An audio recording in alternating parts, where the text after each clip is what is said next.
Hello students, we are meeting for the first time after the long summer vacation.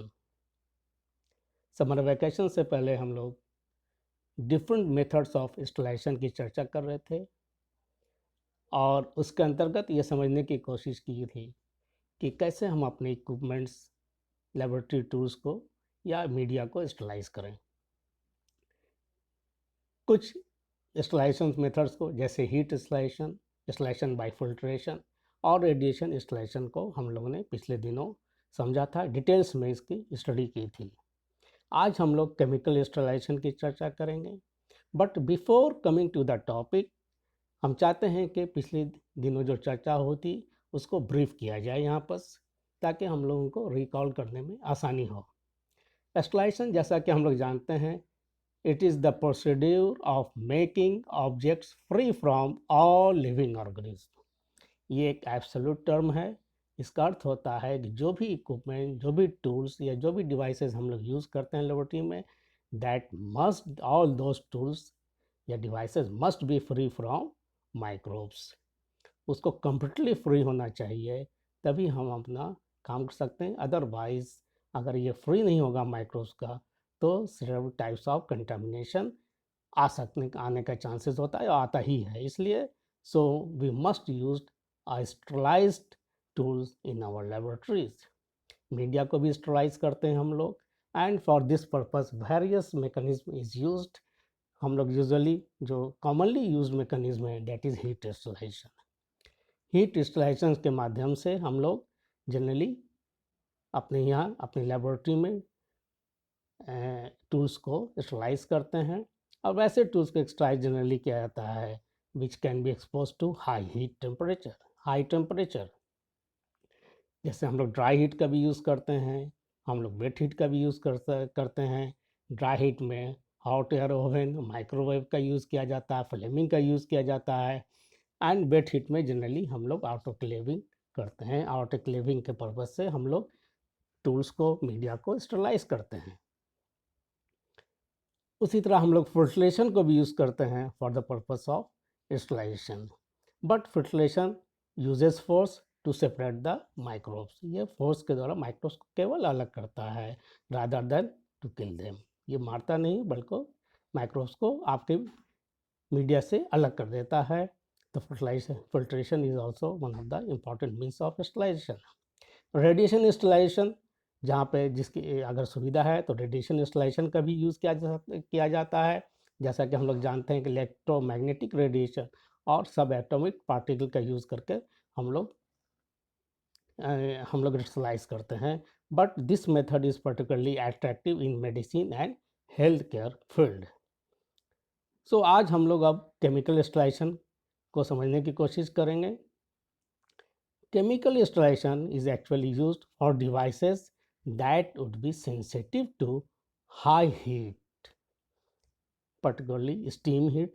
Steam installation में जिस equipment को हम लोग sterilise नहीं कर सकते हैं कि या ख़राब होने का उसका चांसेस है, या फिर रेडिएशन के द्वारा हम लोग स्टरलाइज नहीं कर सकते हैं, वैसे टूल्स को हम लोग जनरली केमिकल इंस्टॉलेशन के द्वारा उसको डिसइंफेक्ट करते हैं, उसको माइक्रोब्स फ्री करते हैं। So chemicals are usually used for those devices which are repeatedly used in laboratories, जिसका हम लोग बार बार इस यूज़ करते हैं लेबोरेटरीज में। वहाँ पे हम लोग जनरली क्या करते हैं, उसको केमिकली स्टरलाइज करते हैं। बट इस केस में प्रिकॉशन लिया जाता है कि केमिकल का right selection is very important, क्योंकि राइट सिलेक्शन अगर केमिकल्स का नहीं होगा तो हमारा टूल्स स्टरलाइज नहीं होगा। इसलिए कौन से टूल्स में, किस तरह के टूल्स में कौन से केमिकल्स का यूज़ किया जाए, this is very important. But the अब ये देखेंगे हम लोग कि the most commonly used chemicals are ethylene oxide, aldehyde, alcohols, phenols, halogens, peracetic acid, heavy metals, hydrogen peroxide, and BPL, that is beta propionolactone. These are the common chemicals which are used for the purpose of sterilization. One by one हम लोग इसको समझने की कोशिश करेंगे और इस पर हम लोग चर्चा करेंगे। Ethylene oxide, now the first is ethylene oxide. Ethylene oxide is a highly toxic flammable reactive gas. ये बहुत ही फ्लेमेबल और रिएक्टिव गैस होता है एंड इसका इस्तेमाल या इसका यूज़ हम लोग कस्टम टेस्लेशन में करते हैं एट रिलेटिवली लो टेम्परेचर।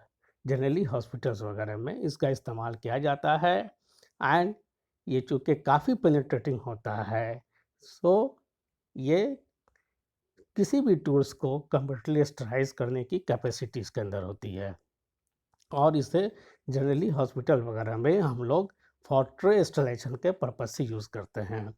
और ये कैसे फंक्शन करता है भाई, तो ये फंक्शन करता है, it works as an alkylating agent that kill microbes by inactivation of proteins, DNA and RNA, and it is effective against almost all kinds of microbes and even their spores। ये सारे microbes के against होता है। ये commonly used gas है जिसको कि हम लोग यूज़ करते हैं, particularly in hospitals and big laboratories में इसका इस्तेमाल होता है, यूज़ होता है। But it has also got certain limitations. It does not work on dried microbes. Dried surface पर जनरली इसकी इफेक्टिवनेस बहुत कम होती है या नहीं काम करता है। So relative humidity of 40 to 90% is required for the sterilization by this gas. And चूँकि ये बहुत हाईली टॉक्सिक होता है सो जो भी जिस इक्विपमेंट्स को या जिस टूल्स को हम लोग स्टरलाइज करते हैं उसको कुछ समय के लिए छोड़ देना पड़ता है सो दैट इसका ये गैसेस फॉर्म में होता है, ये इवेपोरेट हो जाए तब उसको यूज़ किया जाता है। सो इसकी टॉक्सिसिटी को भी ध्यान रखते हुए हम लोगों को प्रिकॉशन लेना पड़ता है, हम लोग प्रिकॉशन लेते हैं। Now the second important chemical is aldehyde and aldehyde acts through alkylation of amino carboxyl or hydroxyl group and it probably damages nucleic acids को डैमेज करके और ये ऑर्गेनिम्स को किल कर देता है एंड इन ये स्पोर्स इनके माइक्रोब्स के स्पोर्स पर भी इफेक्टिव होता है और उसको भी किल करता है। So it is effective, it is very effective. Commonly use aldehyde is formaldehyde. 40% formaldehyde, that is formalin, is commonly used to disinfect surface and ये fumigation के रूप में भी यूज़ होता है for the rooms, chambers, operation theatre को fumigate करने में भी इसका यूज़ होता है, किया जा सकता है। And another important aldehyde is glutaraldehyde. ये भी काफ़ी इफेक्टिव होता है। इसका 2% concentration is sufficient to sterilize the tools. तो ये दो तरह का aldehyde, formaldehyde and glutaraldehyde commonly used aldehydes है जो कि इसका यूज़ हम लोग for the purpose of sterilization करते हैं। And it has also got aldehydes also got certain limitations. इसका वेपर्स जो होता है वो काफ़ी इरिटेटिंग होता है and that must be neutralised bye ammonia. But इसका पेनिट्रेशन थोड़ा लेस होता है, थोड़ा कम होता है एंड ये जो होता है नॉन वोलेटाइल रेसिड्यू जहाँ पे भी इस्तेमाल होता है वो वहाँ पर नॉन वोलेटाइल रेसिड्यू वहाँ पर रह जाता है।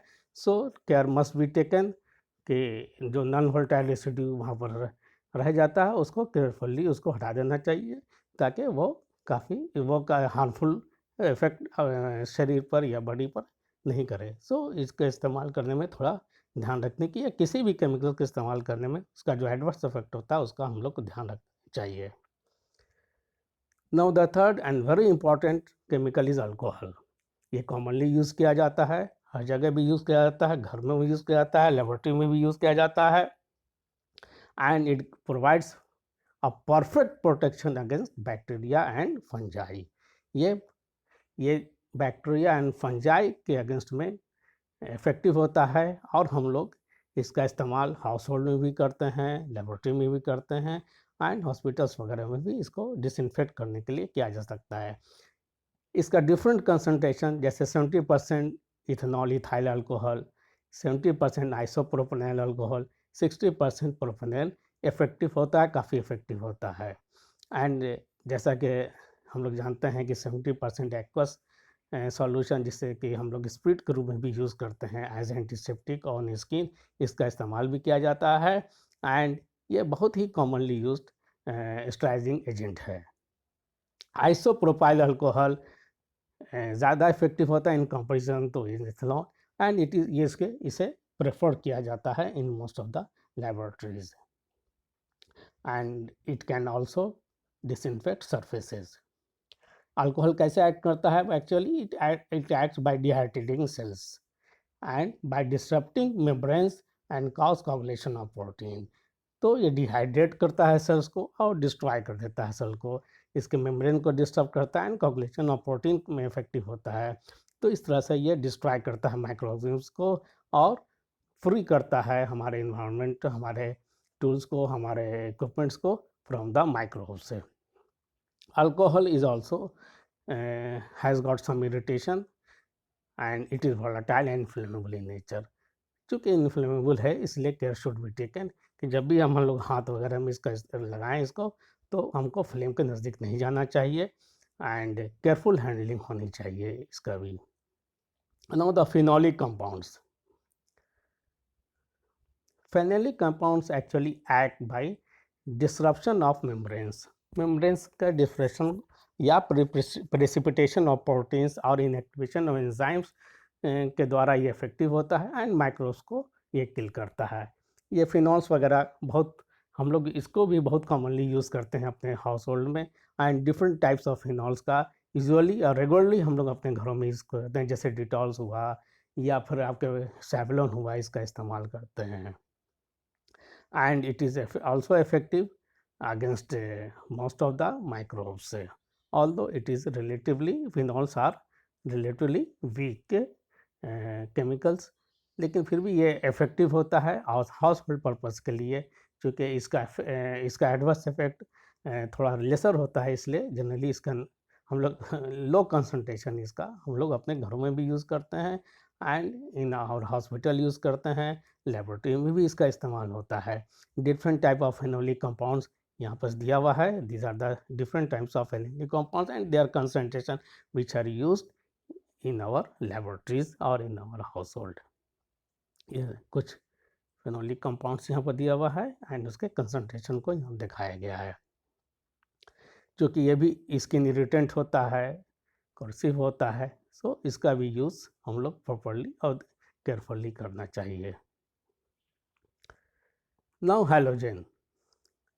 क्लोरीन एंड आयोडीन भी बहुत कॉमन स्टराइजिंग एजेंट है, जैसा कि हम लोग जानते हैं, एंड इसका भी यूज़ हम लोग अपने लेबोरेटरीज में, हॉस्पिटल्स में या इवन घरों में करते हैं and to kill the microbes. And ये काफ़ी स्ट्रॉन्ग भी होता है। Chlorine stabilize and destruct many things. ये वाटर में भी हम लोग इसका यूज़ करते हैं, वाटर को डिस्टलाइज करने के भी इसका इस्तेमाल किया जा सकता है, इक्विपमेंट एंड सर्फेसेस को स्टलाइज करने के पर्पज़ से इसका या डिसइंफेक्ट करने से इसका इस्तेमाल किया जाता है। आयोडीन भी हम लोग पेट्रोलियम के साथ मिक्स करके इसको हम लोग यूज़ करते हैं, अल्कोहल के साथ मिक्स करके इसका यूज़ किया जाता है। एंड जनरली टिंचर जो कॉमनली यूज़ होता है टू फॉर स्मॉल वुंड्स में या स्किन में को डिसइंफेक्ट करने के लिए यूज़ होता है, कॉमनली यूज़ हम लोग करते हैं टिंचर। ये अवेलेबल होता है मार्केट में और इसका यूज़ किया जा सकता है to disinfect skin and clean the wounds. Sodium hypochlorite, this is also very important chemical and we regularly use in our laboratory as surface disinfectant. हम लोग लेबोरेटरी में जब सीड्स या फ्रूट्स पार्ट्स का स्टडी करते हैं, उसके फंगल स्टडी उसकी करते हैं, इन्फेक्टेड पार्ट्स को इसके स्टडी करते हैं या फिर इवन हेल्दी पार्ट्स को फंगल स्टडी के लिए यूज़ करते हैं, तो उसका सरफेस जो इंस्पेक्शन हम लोग करते हैं, we use usually sodium hypochlorite. 1%, 2% sodium hypochlorite का हम लोग यूज़ करते हैं, इवन 0.5% भी हम लोग इसका यूज़ करते हैं। And in higher concentration it is used in serology and virology laboratory में इसका हायर कंसनट्रेशन भी यूज़ किया जा सकता है in order to kill the virus and other types of microbes. Halogen जैसा कि हम लोग जानते हैं कि are oxidizing agent and it causes damage. Halogens they cause damage by oxidation of essential sulfonyl groups of enzymes। तो इस तरह से ये एक्ट करता है, ये सल्फिडिल ग्रुप ऑफ एंजाइम्स को पर इफेक्टिव होता है, और उससे और बिकॉज ऑफ दिस ये स्टरलाइज करता है, सरफेसेस को स्टरलाइज करता है। एंड जैसा क्लोरीन के बारे में हम लोग जानते हैं, it reacts with water to form hypochlorous acid, and this hypochlorous acid is actually microcidal in nature, microbes को किल करने की कैपेसिटी रखता है।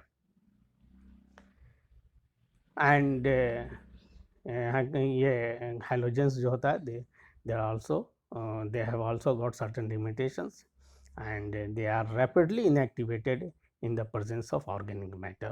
ये इसलिए इसका भी ध्यान रखना चाहिए।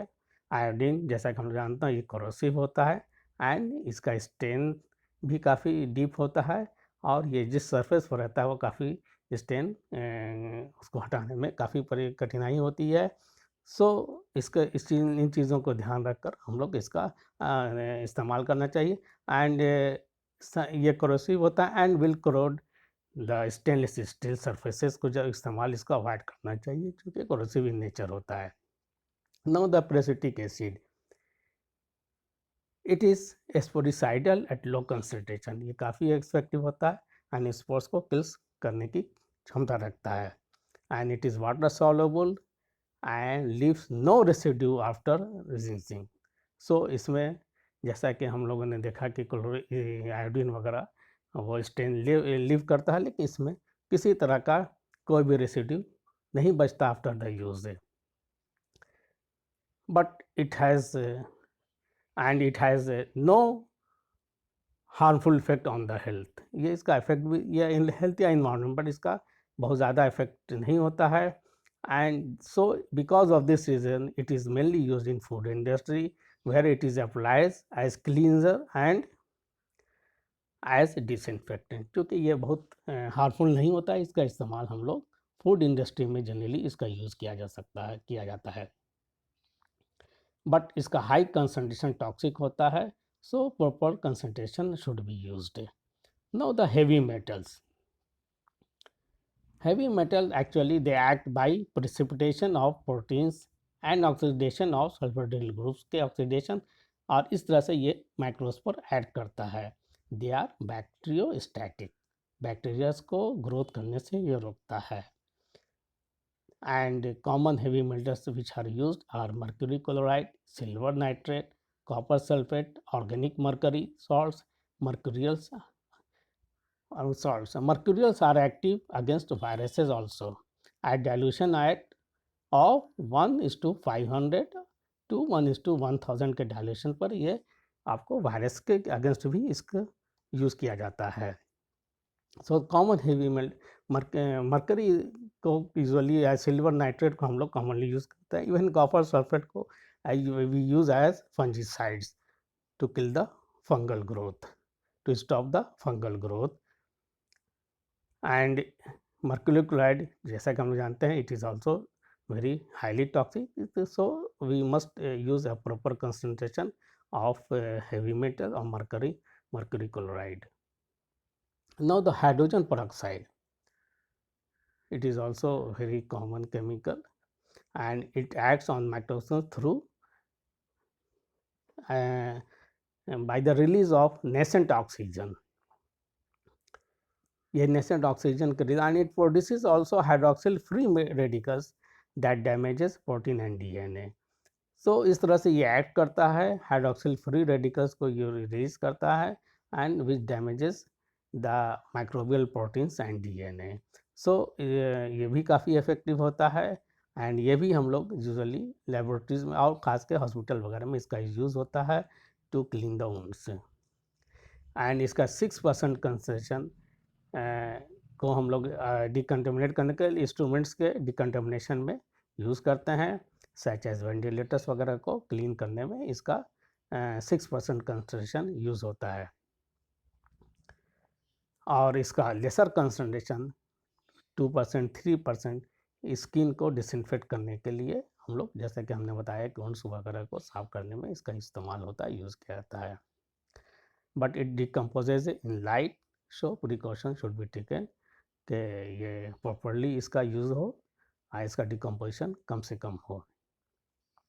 Now BPL, that is beta propionolactone, and this chemical is an alkylating agent and it acts through alkylation of carboxyl and hydroxyl groups को पर ये ऐड करता है और उसकी वजह से माइक्रोब्स को पर इफेक्टिव होता है and it is also an effective sporicidal agent, spores को भी ये किल करता है एंड इसका ब्रॉड एक्टिविटी होता है at 0.2%।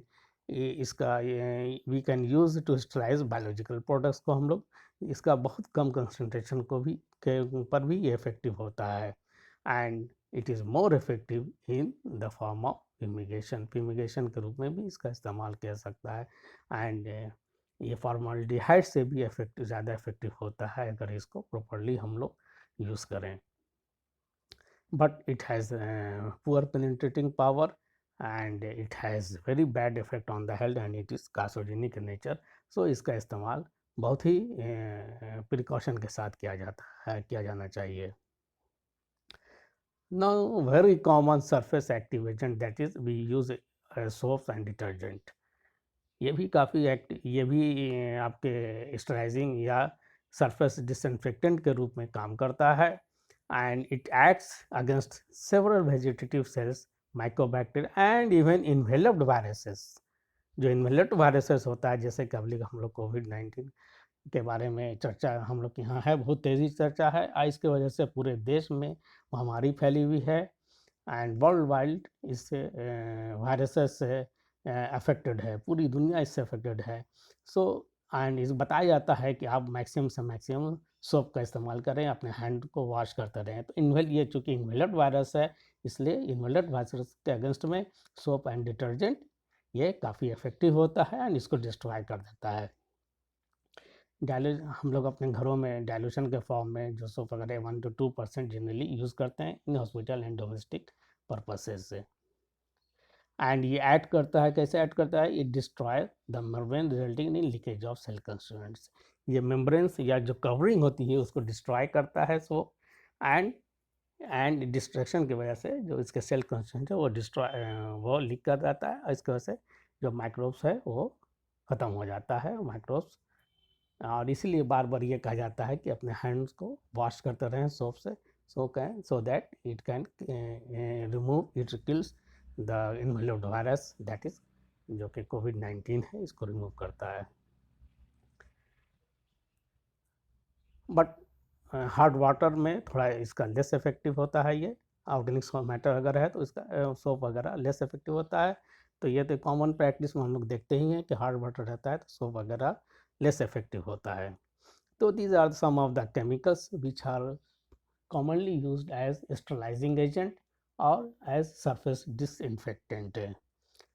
Now in conclusion we must know that chemicals are sterilizing agents and disinfectant and ये इसका यूज़ जब भी हम लोग करें तो इसको प्रॉपरली टेस्ट करें कि ये प्रॉपरली काम कर रहा है कि नहीं कर रहा है, क्योंकि समटाइम्स केमिकल्स जो होता है we use chemicals but it does not work because of different reason से, क्योंकि समटाइम्स का इफेक्टिवनेस कम हो जाता है और तो इसका इफेक्टिवनेस पहले हम लोग चेक कर लें कि इफेक्टिव है कि नहीं, जिस चीज़ को हम लोग स्टरलाइज करना है उस पर केमिकल्स इफेक्टिव है कि नहीं तब उसका इस्तेमाल किया जाना चाहिए। इसका इफेक्टिवनेस और एक्टिविटी इसकी periodically टेस्ट होना चाहिए, टाइम टू टाइम इसको हम लोग चेक करते रहना चाहिए और तभी इसका इस्तेमाल हम लोगों को करना चाहिए एंड प्रॉपर रिजल्ट के लिए हम लोगों को ये चीज़ों इन बातों का ध्यान रखना चाहिए। So these are some of the chemical which are properly used as sterilizing agent. So thank you very much. आगे हम लोग फिर इस स्टडी को कंटिन्यू कर रखेंगे और हम लोग माइक्रोबायोलॉजी के अंतर्गत जो भी आपके सिलेबस में है उसको आगे समझने और समझने की कोशिश करेंगे। So thank you very much once again.